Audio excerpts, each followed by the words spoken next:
प्यारे बच्चों, आपको मेरा सलाम नमस्कार।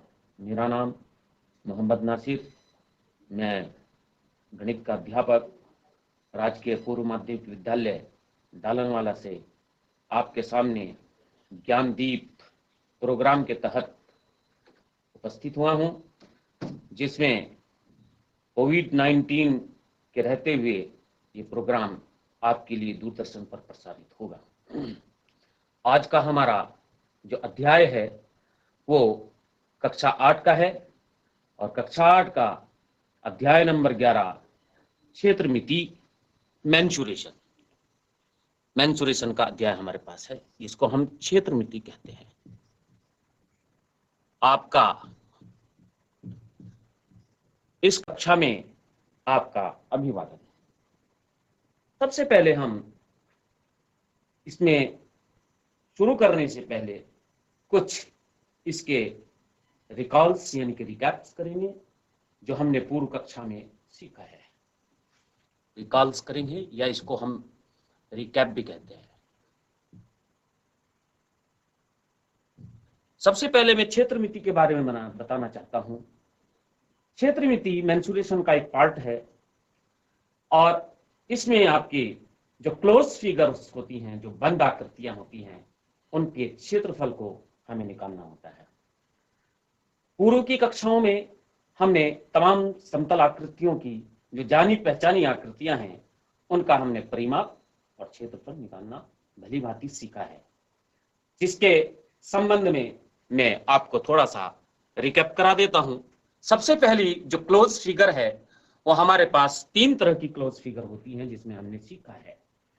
पहले नंबर पर आयत होती है, दूसरे नंबर पर हमारे पास वर्ग होता है और तीसरे नंबर पर त्रिभुज होता है। इन्हीं समतल आकृतियों का हमने परिमाप और क्षेत्रफल निकालना पूर्व कक्षाओं में सीखा है। फिर भी हम इसके ऊपर एक एक्सरसाइज करते हैं जिससे कि आपको इसके बारे में पता चल जाए और इस अध्याय पर जुड़ने से पहले हम उसकी एक्सरसाइज करते हुए निपुण तरीके से उसके साथ जुड़ेंगे। सबसे पहले हमारे पास आयत होता है।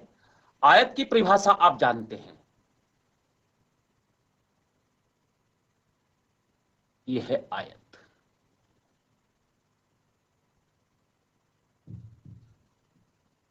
आयत में एक लंबाई होती है, लेंथ कहते हैं जिसको एल से डिनोट किया जाता है। एक वृत्त होती है जिसको चौड़ाई कहते हैं। ये होता है, क्या होती है आयत में?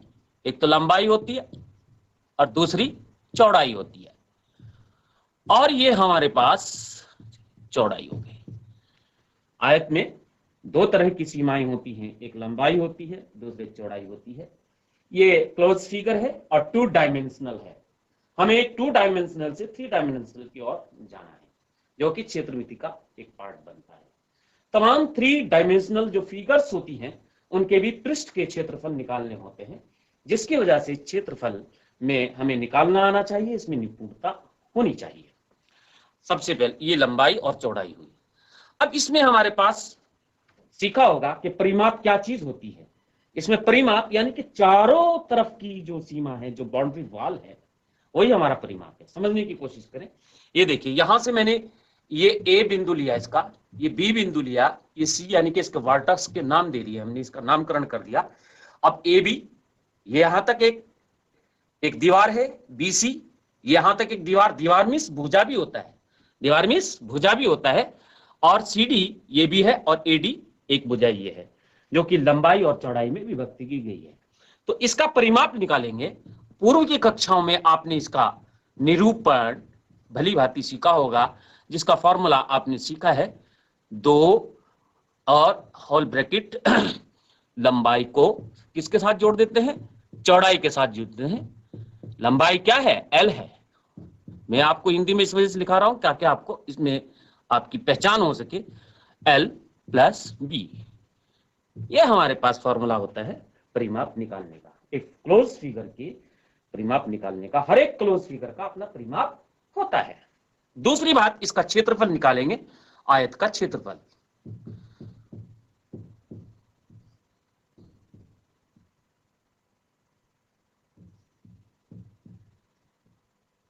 आयत का क्षेत्रफल। इसमें हमारे पास जो लेंथ होती है, इसकी क्लोज फिगर में जो लेंथ दी हुई है, ये देखिए, ये लेंथ दी हुई है, ये ब्रेड्थ दी हुई है, यानी कि लेंथ के साथ इसकी गुणा कर देते हैं। लंबाई के साथ किसकी गुणा होगी? गुणा होगी चौड़ाई की। तो लंबाई के साथ जब चौड़ाई की गुणा कर देते हैं तो इसका आयत का क्षेत्रफल निकाल देता है। इसी के दूसरी जो फिगर होती है, एक एग्जाम्पल भी हम इसमें लेते हैं, एग्जाम्पल, उदाहरण।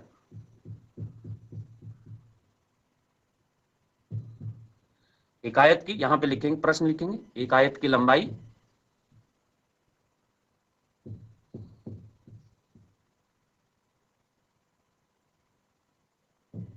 लंबाई 10 सेंटीमीटर और चौड़ाई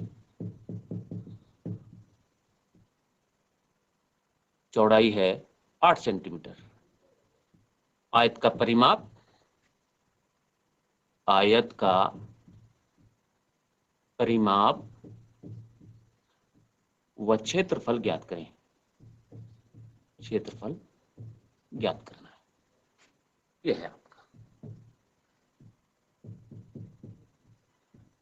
वेरी गुड, ये हो गया, समझ गए बेटा। अब देखिए, सीधा चलिए हल करेंगे। पहला जो स्टेप लेंगे हम परिमाप का लेंगे, तो आयत का परिमाप का सूत्र लिखेंगे।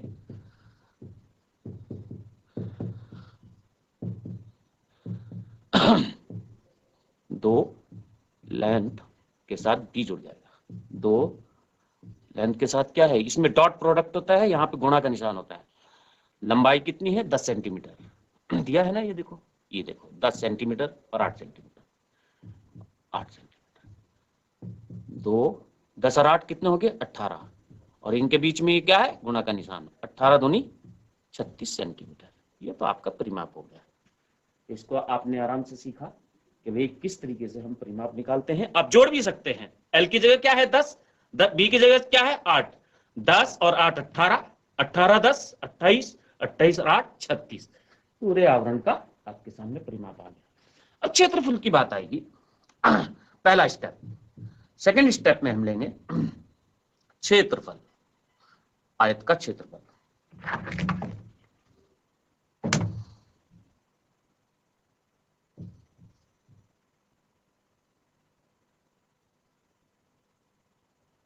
क्या फॉर्मूला होता है?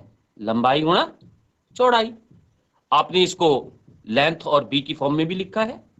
अब यहां पे देखिए, लेंथ कितनी है? 10 सेंटीमीटर है, और बी कितना है? 8 सेंटीमीटर है। 10 8 80।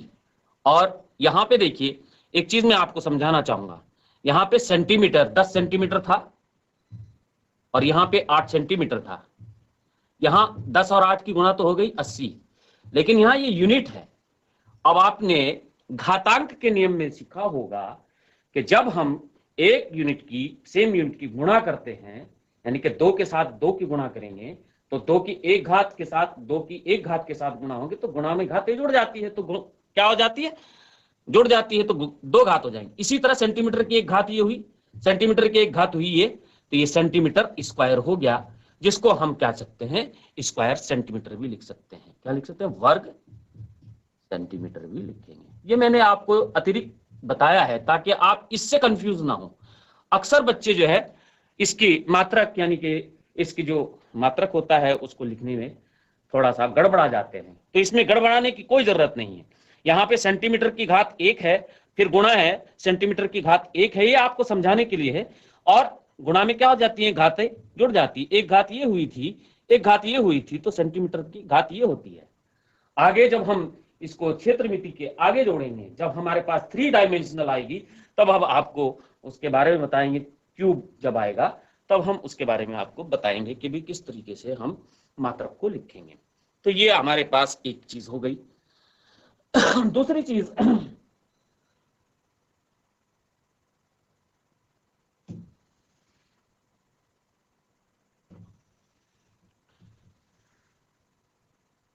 वर्ग। दूसरी रिकॉल में आ गया वर्ग।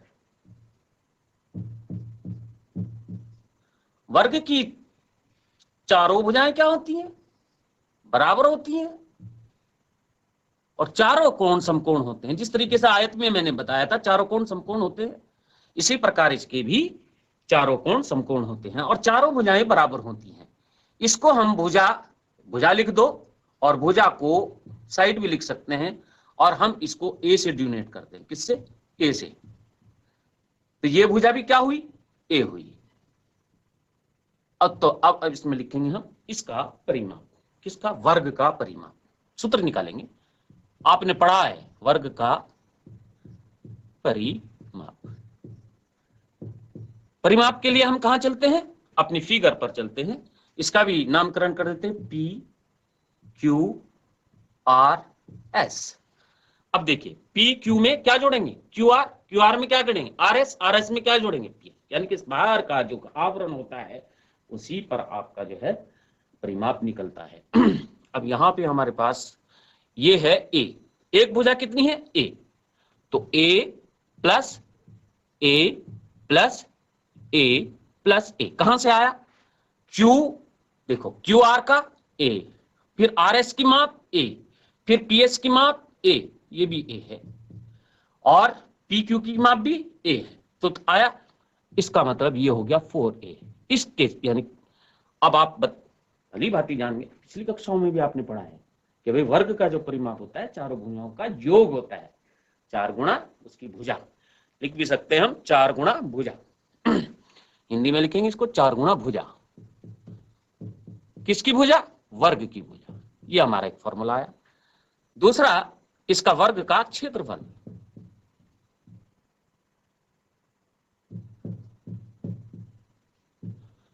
क्षेत्रफल से यानी कि जो वो समतल आकृति है, इस समतल आकृति में जितना वो क्षेत्र घेर रहा है उसको हम क्या कहते हैं? इसका क्षेत्रफल कहते हैं।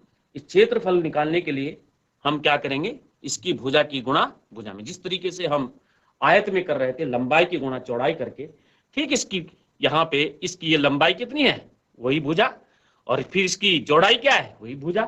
तो भुजा गुणा भुजा लिख सकते हैं।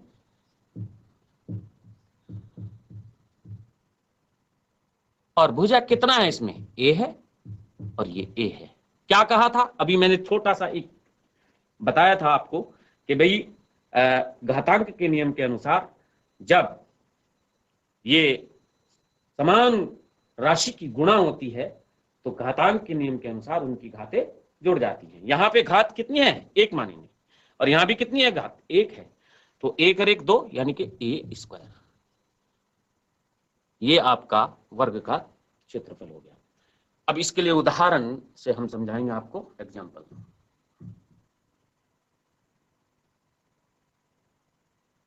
एक वर्ग की भुजा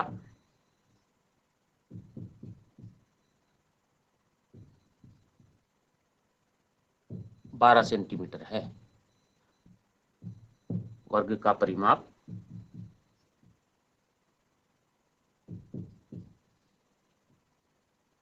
वह क्षेत्रफल ज्ञात कीजिए।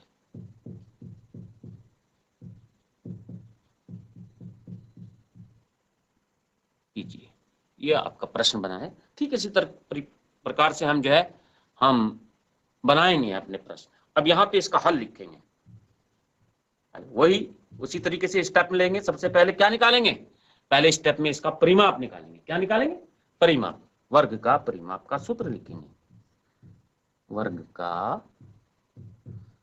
परिमाप। परिमाप लिखा हमने तो क्या होगा? परिमाप 4 गुणा भुजा। 4 गुणा भुजा का मतलब यह है कि भुजा कितनी दी है हमें? ये देखो 12 सेंटीमीटर। 12 चौक 48 सेंटीमीटर। ये तो इसका परिमाप होगा। देखिए करिए, 12 12 12 और 12 24, 24 और 12 36, और 36 और 12 48। ये 48 सेंटीमीटर इसका परिमाप। ठीक इस प्रकार से वर्ग का दूसरे नंबर पर वर्ग का क्षेत्रफल यानी कि कितना जगह घेर रहा है उसको क्षेत्रफल कहते हैं। और यह है भुजा गुणा भुजा। फॉर्मूला सूत्र है। सूत्र का याद होना बहुत जरूरी है। तो भुजा कितनी है? 12 सेंटीमीटर। लिख लो सेंटीमीटर भी, ताकि आपको याद रहे।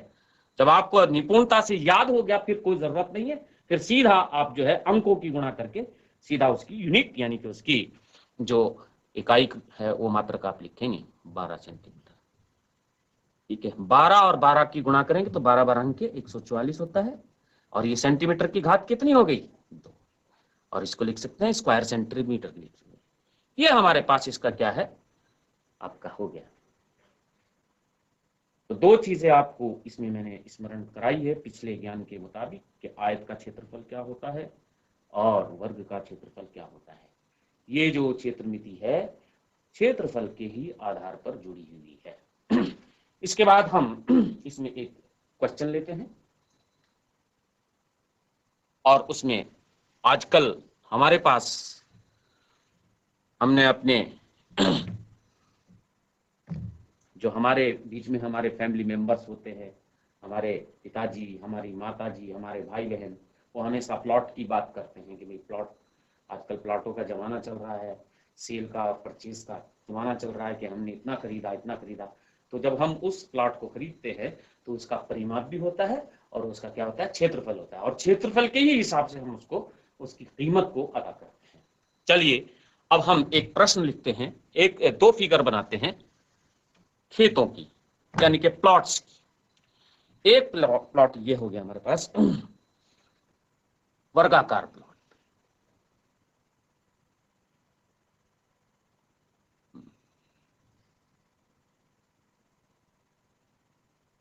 वर्गाकार प्लॉट है ये है वर्गाकार खेत, और इसकी भुजा है 60 मीटर, ये 60 मीटर है। दूसरा है आयताकार प्लॉट, आयताकार खेत,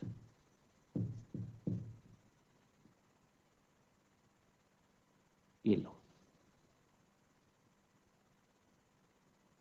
इसकी ये 80 सेंटीमीटर है, और ये कुछ नहीं है, ये कुछ नहीं दिया हुआ है इसमें, इसको निकालना होगा। देखो अभी लिखते हैं प्रश्न इसका। तो दी हुई आकृतियों में प्रश्न है, दी हुई आकृतियों में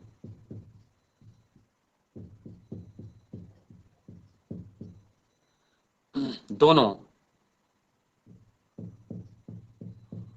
आकृतियों का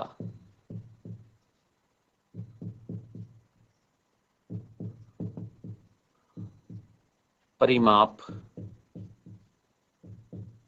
समान है।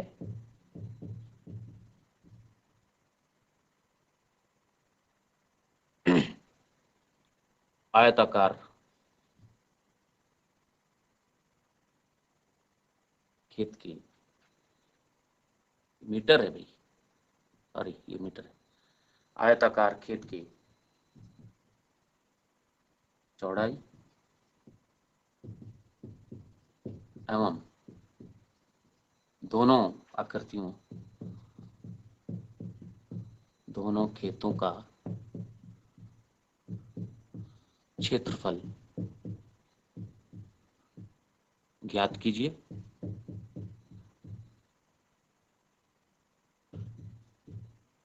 किस आकृति का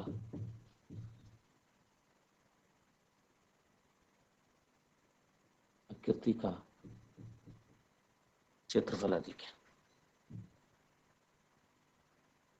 क्षेत्रफल अधिक है। ये आ गया, कहा है, हल करेंगे। इसमें क्या दिया है, वर्ग की भुजा दिया है और दोनों का परिमाप समान है। तो सबसे पहले हम इसके परिमाप के सूत्र लिखेंगे, क्योंकि इसमें आयताकार खेत का जो परिमाप है वो वर्गाकार खेत के परिमाप के समान है। तो सबसे पहले यहां पे लिखेंगे, पहला स्टेप है ये, आयताकार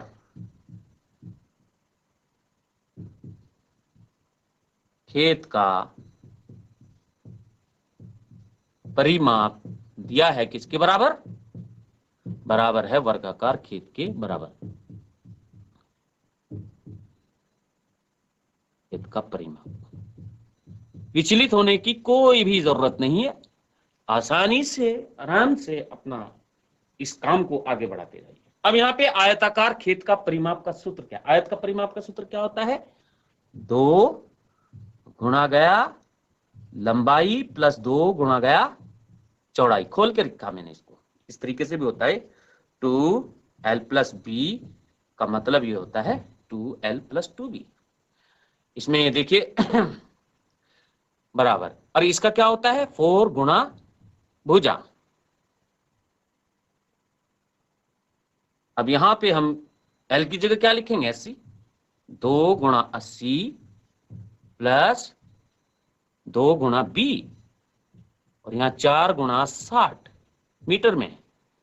अब यहां पे हमने इसको पक्षांतर करना है, यानी कि नंबर के साथ नंबर ले जाना है, और जो हमारी बीजीय अंक है वो उसको एक साथ।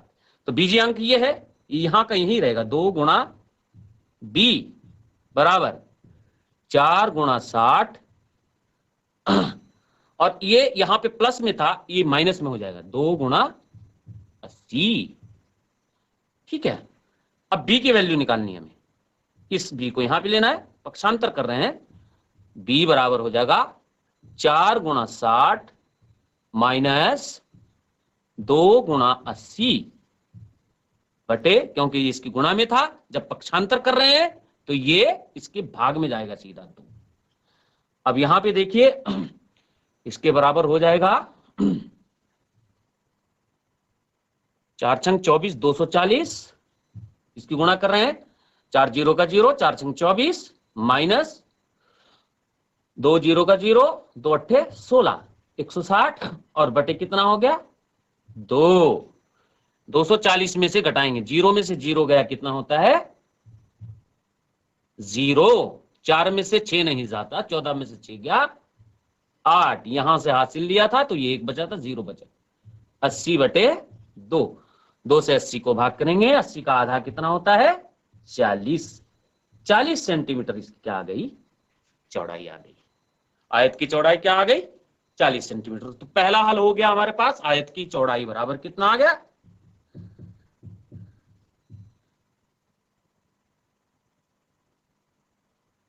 40 सेंटीमीटर। अब दूसरे उसमें हमने क्या निकालना है, दूसरा स्टेप ये कर दिया। ठीक है, आपने ये सब कुछ देखा कि हमने किस तरीके से निकाला है। नियम के साथ अगर चलेंगे किसी तरह की कोई कठिनाई नहीं होगी। चलिए अब इसके हमने क्या निकालना है, इसकी तुलना करनी है। किस चीज की तुलना करनी है, इसके जो हमारे क्षेत्रफल आएंगे, और किसका बड़ा है किस आकृति का बड़ा है वो निकालना है। तो दूसरे स्टेप में, ये फर्स्ट स्टेप का काम हो गया। चलिए अब दूसरा स्टेप इसका करेंगे। दूसरे स्टेप में जो बात पूछी गई है वो दोनों का क्षेत्रफल निकालना है। तो सबसे पहले हम किसका, आयताकार आकृति का क्षेत्रफल निकालेंगे। यहां पे आयताकार का क्या आया था, चौड़ाई कितनी आ गई थी 40 सेंटीमीटर।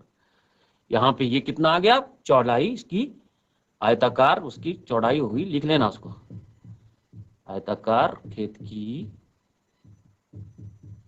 चौड़ाई आपकी आई थी बराबर 40 मीटर।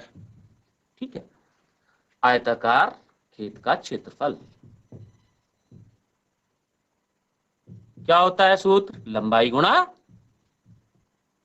चौड़ाई। लंबाई कितनी है इसमें 80 मीटर, और चौड़ाई कितनी है 40 मीटर। तो ये क्या हो गया, अब इसकी गुणा करेंगे। देखो सिंपल तरीका, दोनों जीरो को लगाओ गुणा में, और 8 चौक 32, 3200। अब यहाँ पे मीटर की घात 2 हो जाएगा, यानी कि वर्ग मीटर। इसको हम वर्ग मीटर, मीटर स्क्वायर भी कह सकते हैं, मीटर स्क्वायर। ठीक है, ये भी कह सकते हैं वर्ग मीटर। अब यहाँ पे आयताकार खेत का क्षेत्रफल निकाल दिया। अब वर्गाकार खेत का, वर्गाकार खेत का क्षेत्रफल निकालेंगे। तो क्या होगा, भुजा गुणा भुजा। तो भुजा गुणा भुजा, साइड गुणा साइड, कितना है 60 मीटर, गुणा गया 60 मीटर। ये आपकी प्रैक्टिस के लिए लिखवा रहा हूं इसके साथ ये मात्रक। तो इसको वही 200 हो गया, 6 चंग 3600, 3600 मीटर स्क्वायर। स्क्वायर मीटर भी लिख सकते हैं, वर्ग मीटर भी लिख सकते हैं, या स्क्वायर मीटर भी लिख सकते हैं। वर्ग मीटर या और स्क्वायर मीटर। कौन सा बड़ा हुआ आप देखिए। अब इसमें देखिए इस आकृतियों में किसका क्षेत्रफल बड़ा हुआ। आयत का क्षेत्रफल कितना आया 3200 वर्ग मीटर, और वर्ग का क्षेत्रफल कितना आया था 3600। तो यहां पे वर्गाकार खेत का क्षेत्रफल बड़ा है आयताकार खेत के क्षेत्रफल से। के क्षेत्रफल से।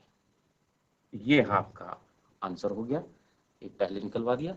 इस प्रकार से हम आज के इस वादन में आपका बहुत बहुत धन्यवाद।